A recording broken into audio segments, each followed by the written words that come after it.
Students, my self Sanjeev Kumar.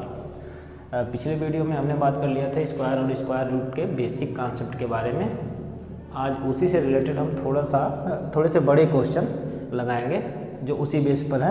हमने दो तरीका सीखा था स्क्वायर और स्क्वायर रूट के लिए। स्क्वायर रूट के लिए हमने सीखा था फैक्टराइजेशन और एक लॉन्ग डिवीजन मेथड। तो जब आपको बड़ा नंबर मिलता है तो आप उसको लॉन्ग डिवीजन मेथड से सॉल्व करिए, ना कि फैक्टराइजेशन से। फैक्टराइजेशन बहुत लंबा हो जाता है और गलत होने के भी चांसेस ज़्यादा हो जाते हैं। तो आप यहाँ पे फैक्टराइजेशन मेथड नहीं यूज़ करेंगे, लॉन्ग डिवीजन हम लोग यूज़ करेंगे। तो यहाँ पर एक क्वेश्चन हम ले लिए हैं, थोड़ा सा लंबा है, इसको हम लोग देखते हैं कि कैसे सॉल्व करना है। देखिए क्वेश्चन कुछ इस तरीके से 18, 67, 10 और 41। तो हम क्या बताया गया था इसमें, पीछे से हम पेयर बना लेंगे दो दो का। तो यहाँ पर देखिए पेयर बना लिया जा रहा है, इस तरीके से हम पेयर बना ले रहे हैं। तो आपने देखा कि जितने नंबर थे सबके सब पेयर में हो गए हैं। सबसे पहला पेयर आपको मिल गया है 18 का। तो अब आपको बताया गया रहा होगा कि आपको ऐसे नंबर का टेबल पढ़ना है या स्क्वायर करना है उसी नंबर का टेबल दो बार, कि 18 आ जाए या उससे कम आ जाए। तो सिंपली आप यहाँ पर देखेंगे 4 का टेबल अगर हम 4 बार पढ़ रहे हैं, 4 जब पढ़ेंगे तो 16 आ जाएगा। लिखने का मेथड आपको सिखाया गया था, एक बार फिर से बता दिया जाएगा। जैसे देखिए यहाँ पर 4 का 4 बार आपने टेबल पढ़ा तो एक बार 4 आपको यहाँ भी लिखना है, जिसे हम क्वोशिएंट कहते हैं, या आंसर आपका यही आ रहा है। इस तरीके से आपने 4 जब पढ़ा 16 हो गया तो 16 यहाँ पर माइनस करना होता है और यहाँ पर जो वैल्यू रहती है इसे प्लस करना होता है। जब 18 में से 16 हम माइनस करेंगे तो आपके पास बच जाएगा 2। इसको जब आप ऐड करेंगे तो 4 और 4 ऐड करने में हो जाएगा 8। इस तरीके से अब 2 में तो डिवाइड हो नहीं पाएगा, हमको यहाँ से एक नया पेयर नीचे करना पड़ेगा। नया पेयर हम यहाँ से ये नीचे कर लेंगे इस तरीके से, तो आ जाएगा यहाँ पे 6, 7। हमेशा आप एक पेयर नीचे करेंगे, ना कि एक डिजिट, गलत हो जाएगा। अब यहाँ पे देखिए, यहाँ पर हमको एक ऐसा नंबर लिखना है 8 के बाद जिसका उसी में मल्टीप्लाई करने पे या 267 आ जाए या उससे कम आ जाए। इसमें हमको दिमाग लगाना पड़ेगा, आप भी खुद से इसके बारे में सोचेंगे। जैसे 8 के बाद अगर हम 1 लिख दिए तो इसमें मल्टीप्लाई हमें 1 से ही करना पड़ेगा, मतलब हमारी वैल्यू कितनी आ जाएगी, 81। बहुत कम है, हम इससे और बड़ा नंबर ले रहे हैं, 2 ले रहे हैं। 2 ले लेंगे तो 2 2 जा 4 और 2 8 जा 16। आपने देखा 164 मिला, ये भी छोटा है। और ऊपर हम चल रहे हैं, यहाँ पे 3 लिखेंगे और 3 से मल्टीप्लाई करेंगे, तब देखते हैं क्या आता है। 3 3 जा 9 और 3 8 जा 24। अब आपने देखा कि ये 249 267 के नज़दीक में है। हम 4 भी करके चेक कर ले रहे हैं, हो सकता है करीब में आ जाए। यहाँ पे देखिए हम चेक कर ले रहे हैं, 4 4 जा 16 और 4 8 जा 32 और 1 33। अब यहाँ पर आप देख रहे हैं कि नंबर आपको बड़ा मिल गया। तुमको बड़ा नंबर नहीं लेना है, उससे कम मिले या उसके बराबर। तो सिंपली यहाँ पे 3 रखने पे मिला तो हम यहाँ पे 3 लिखेंगे, यहाँ भी 3 लिखेंगे और एक बार यहाँ भी।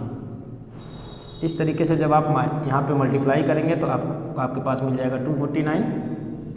249। इसके आगे जब आप सॉल्व करेंगे, इन दोनों को ऐड करना है, हो जाएगा 86।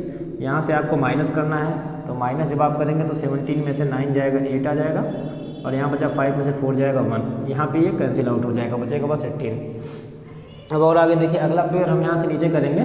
अगला पेयर है 1 और 0। इस लाइन को थोड़ा सा बड़ा कर देते हैं। अब यहाँ पर फिर वही मेथड आप लगाएंगे जिस तरीके से हमने यहाँ पर सोचा है। इस तरीके से आप कोई नंबर लिखेंगे जो इससे कम हो जाए या इसके बराबर हो जाए। तो सिंपली यहाँ 8, अगर यहाँ कोई नंबर हम लिख देंगे, जैसे सिंपली अगर हम 8 के बाद यहाँ पे लिख दिए 8 6, इसके बाद 1 लिखेंगे तो ये 800 होगा। 2 बार टेबल पढ़ने पे 1600 के अप्रॉक्सीमेट आएगा। यहाँ पर हमारे पास 1800 है, इसका मतलब हम 2 लिख सकते हैं। 2 लिख करके हम चेक कर ले रहे हैं। 3 लिखेंगे तो 2400 हो जाएगा, जो ज़्यादा है, इसलिए हम यहाँ पर लिख के चेक करेंगे 2। यहाँ पे 2 लिखते हैं, एक बार हमें यहाँ भी 2 लिखना पड़ेगा। 2 2 जा हो जाएगा 4, 2 6 जा 12 और 2 8 जा 16 और 1 70। देखिए ये एकदम इसके नज़दीक आ गया। अब इसके आगे हम सॉल्व करते हैं, माइनस करते हैं। यहाँ पे प्लस करना है, यहाँ पर माइनस। 10 में से 4 जाएगा 6, यहाँ 0 बचा। 10 में से फिर 2 माइनस करेंगे तो 8, ये सब वैल्यू सेम हो जाएगी, माइनस हो जाएगा। अब यहाँ पर देखिए हो जाएगा 8 6 4। अब हमारे पास जो अगला पेयर बाकी है, यहाँ पर हमने सेकंड पेयर नीचे कर लिया था, अब लास्ट पेयर है बाकी। लास्ट पेयर को हम जब नीचे करेंगे तो यहाँ पर हमारे पास आएगा 41। अब आप देखेंगे 8 6 4 यहाँ तक है हमारे पास नंबर। अगर हम लास्ट में 1 लिख देंगे तो यह नंबर एकदम सेम इसके बराबर हो जाएगा। तो हम यहाँ पर 1 लिख देते हैं। इस तरीके से। अब 1 हमें यहाँ भी लिखना पड़ेगा, तो 1 1 जा, ये पूरा नंबर यही आ जाएगा 4 6 8, माइनस करने पे पूरी वैल्यू 0 हो जाएगी। इस तरीके से आपने देखा कि आप किस तरीके से किसी बड़े नंबर का भी स्क्वायर रूट आसानी से निकाल सकते हैं। 1041 देखिए, इसका स्क्वायर रूट जो ये वैल्यू ऊपर आती है यही स्क्वायर रूट होता है। तो आपके पास नंबर मिला 4 3 2 1। अब इतने बड़े नंबर का स्क्वायर रूट आपने देखा, एक छोटा सा नंबर आ गया आंसर। इसी तरीके से कभी कभी क्वेश्चन आपको डेसिमल में भी मिल जाता है, तो डेसिमल देख करके कुछ बच्चों को डर लग जाती है कि डेसिमल थोड़ा सा मुश्किल होता है। मुश्किल कुछ भी नहीं है, सेम यही मेथड लगाइए। सामने एक क्वेश्चन हम सॉल्व करके आपको दिखाते हैं। यहाँ पर देखिए आपको एक नंबर मिला है 6.5536, इतना बड़ा नंबर है। आपको करना क्या है, इसमें भी पीछे से आप पेयर बनाना स्टार्ट कर देंगे। सिंपली पुराना मेथड पेयर बनाइए। आपने देखा कि यहाँ जो आगे की तरफ केवल एक नंबर बचा हुआ 6, तो 6 हम अकेले ले लेंगे। हाँ, एक चीज़ आप ध्यान में रखेंगे कि डेसिमल के बाद राइट साइड में हमेशा नंबर पेयर में होना चाहिए। कभी कभी आपको अगर इस टाइप का नंबर मिल जा रहा 3.6, इस टाइप का एक नंबर मिल गया, तो आप पीछे से पेयर बनाएंगे तो आप ये दोनों नंबर एक साथ ले लेंगे। ऐसा हमको बिल्कुल नहीं करना है, ये गलत हो जाएगा। हमको करना क्या है, अगर 3.6 मिला है, डेसिमल के राइट साइड में अगर आप 0 बढ़ाएंगे तो नंबर में कोई चेंजिंग नहीं होती है। लास्ट में यहाँ पे आप 0 बढ़ा लीजिए। इस तरीके से आप यहाँ पेयर बना लीजिए, और होल नंबर का अलग पेयर बनाना है, डेसिमल नंबर का अलग पेयर बनाना है। तो यहाँ से आप डेसिमल का इस तरीके से पेयर बनाएंगे, ये सही मेथड रहेगा। इस तरीके से हम इस क्वेश्चन को कर रहे हैं। चलिए देखते हैं। यहाँ पर देखिए आपको मिला है 6, ऐसा नंबर हमें ढूंढना है जिसका उसी में टेबल पढ़ने पे आ जाए 6। तो सिंपली आप देखेंगे 2 2 जा हम पढ़ेंगे तो 4 आ जाएगा, 3 3 जा पढ़ने पर 9 जो ज़्यादा हो जाएगा।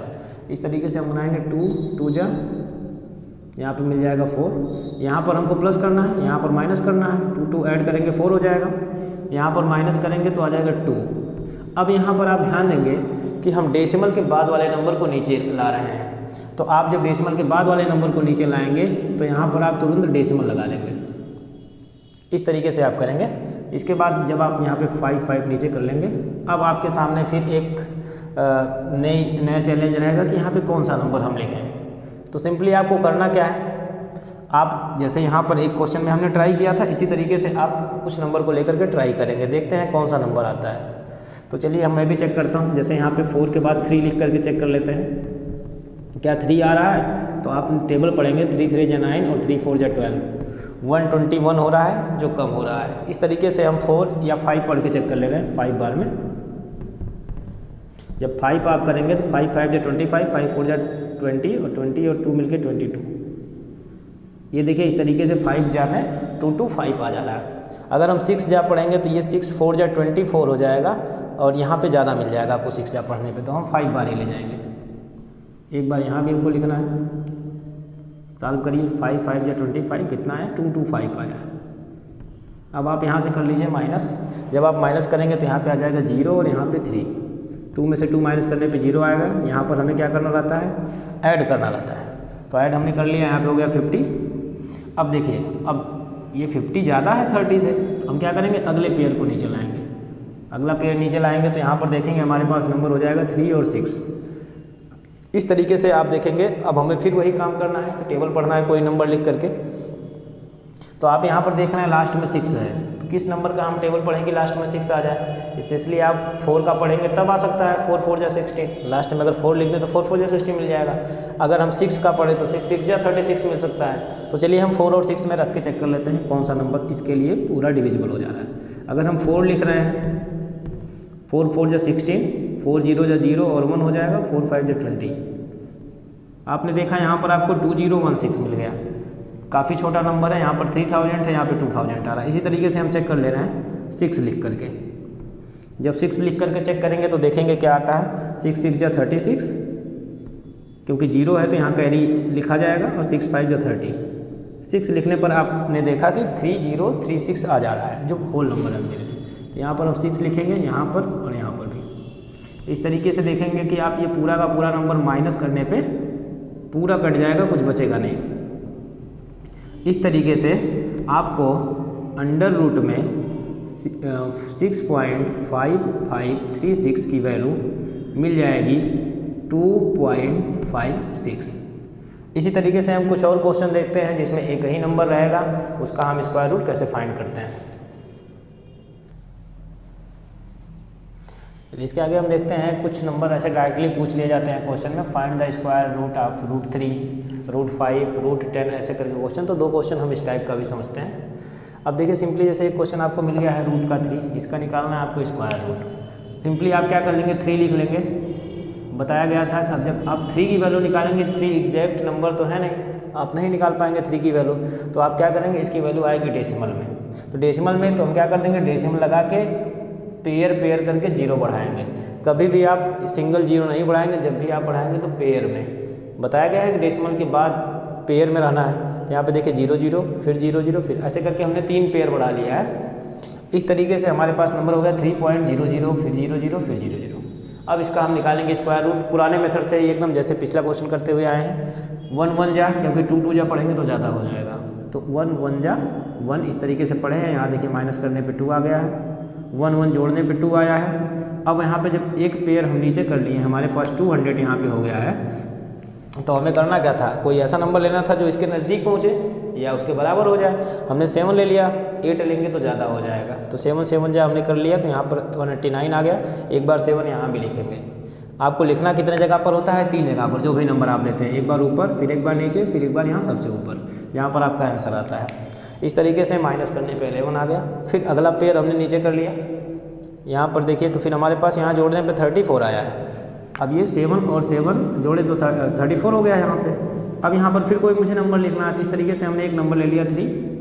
आप अपना चेक कर सकते हैं, 341 लिखने पे क्या आएगा, 342 लिखने पे, 343 लिखने पे क्या आएगा, तो इस तरीके से आप चेक करेंगे तो आ जाएगा 3 लिखने पे 1029। इस तरीके से आप देखेंगे कि इतना मल्टीप्लाई करने पे इतना हमें मिल जाएगा। यहाँ पर हम कर देंगे माइनस करने पे हमें मिल जाएगा 71। एक लास्ट पेयर है, फिर एक 0, यहाँ एक पेयर 0 बढ़ा लेंगे, और यहाँ देखेंगे जोड़ने पे 3 4 6 आ जा रहा है। और उसके बाद हमें कोई नंबर लिखना है जो इसके नज़दीक पहुँचे, तो हमने क्या लिख लिया, 2। 3 लिखेंगे तो ज़्यादा हो जाएगा, 2 लिख दिए, 2 लिखने पे आ गया 69।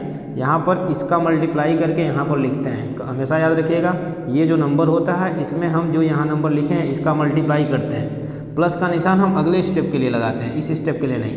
तो यहाँ हमें क्या करना होता है, मल्टीप्लाई करने के बाद हमारे पास नंबर हो जाएगा 6924। माइनस करने पे हमारे पास नंबर आएगा 176। इस तरीके से आप देखेंगे कि जो √3 की वैल्यू है वो आ जाएगी 1.732। इसके आगे भी अगर आप सॉल्व करना चाहें तो और आगे इसके कर सकते हैं, क्योंकि अभी नंबर आ रहा है यहाँ पर, फिर आप पेयर करके 0 बढ़ाते हुए आगे सॉल्व कर सकते हैं। तो 3 डिजिट तक मैक्सिमम पूछा जाता है, उस हिसाब से यहाँ पर 3 डिजिट तक हम निकाल दिए। इसी तरीके से अगला सेम क्वेश्चन है रूट का 15। सेम उसी मेथड से आप सॉल्व करेंगे। सॉल्व करने के बाद आप देखेंगे आपका आंसर आ जाएगा √15 की वैल्यू 3.872। इस तरीके से आंसर आ जाएगा।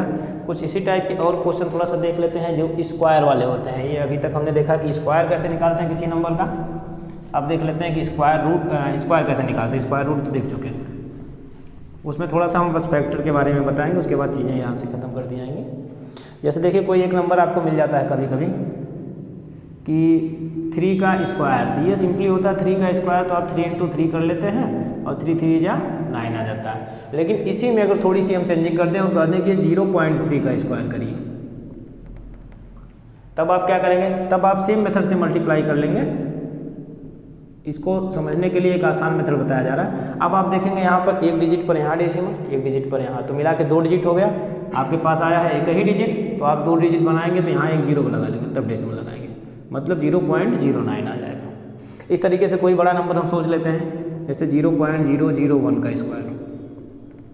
आप डायरेक्ट बता दीजिए लास्ट वाले का स्क्वायर कर लीजिए, 1 का स्क्वायर करेंगे तो 1 आ जाएगा। और यहाँ पर देखिए 3 डिजिट पे डेसिमल है, 2 बार मल्टीप्लाई करेंगे तो 6 डिजिट पे हो जाएगा। तो हमें 6 डिजिट पे डेसिमल लगाना है, 1 डिजिट पहले ही है, 2 3 4 5 6। इस तरीके से आप देखेंगे ये आपका आंसर हो जाएगा। अगर यहाँ पर 2 होता तो आप यहाँ पर 4 कर लेते हैं, 9 होता तो 81 लिखते हैं। इस तरीके से कोई और क्वेश्चन हम लोग ले लेते हैं, 2.39 का स्क्वायर एक लेते हैं, इतना बड़ा एक नंबर है, इसका स्क्वायर आपसे पूछ लिया गया। इसका जब आप 2 बार मल्टीप्लाई करेंगे 2.39 × 2.39, 2 बार जब गुणा करेंगे तो वैल्यू आ जाती है 57121। इस तरीके से तो 2 डिजिट पे यहाँ डेसिमल, 2 डिजिट पे यहाँ मिलकर 1 2 3 4 इस तरीके से आप देखेंगे 4 डिजिट पे आप डेसिमल लगा देंगे, इस तरीके से आपका आंसर आ जाएगा। कभी कभी आपको अपान में फ्रैक्शन टाइप का दे देता है स्क्वायर, तो उसके लिए भी एकदम आसान सा मेथड है। जैसे आपको दे दिया 0.4 अपान 10 इतने का स्क्वायर, तो सिंपली आप क्या करेंगे, या तो सबसे पहले आप इसे डेसिमल में कन्वर्ट कर लें या तो पहले स्क्वायर कर लीजिए। तो डेसिमल में करना बहुत आसान है। आप क्या करेंगे, 10 से डिवाइड करना है, तो ये तो एकदम जादू का मेथड है। सिंपली आप क्या करेंगे, डेसिमल को अगर डिवाइड करने की बात कर रहा है तो डेसिमल एक डिजिट लेफ्ट साइड में खिसकता है जब हम डिवाइड करते हैं। फिर से याद करिएगा, डेसिमल अगर हमें डिवाइड करना है तो एक डिजिट लेफ्ट साइड में आता है, मतलब इसकी वैल्यू आ जाएगी 0.04 इतने का स्क्वायर। तो अब इतने का स्क्वायर करना तो एकदम आसान हो जाएगा आपके लिए। 4 का स्क्वायर, लास्ट वाला नंबर देखिए, 4 4 जा 16 और 2 डिजिट पे डेसिमल है तो 4 डिजिट पे स्क्वायर में आएगा। तो हमें 4 डिजिट पे चाहिए तो यहाँ पे 2 ही डिजिट है, 2 जीरो बढ़ा लेंगे, इस तरीके से आपका आंसर आ जाएगा। इस तरीके से आप अन्य भी क्वेश्चन सॉल्व कर सकते हैं।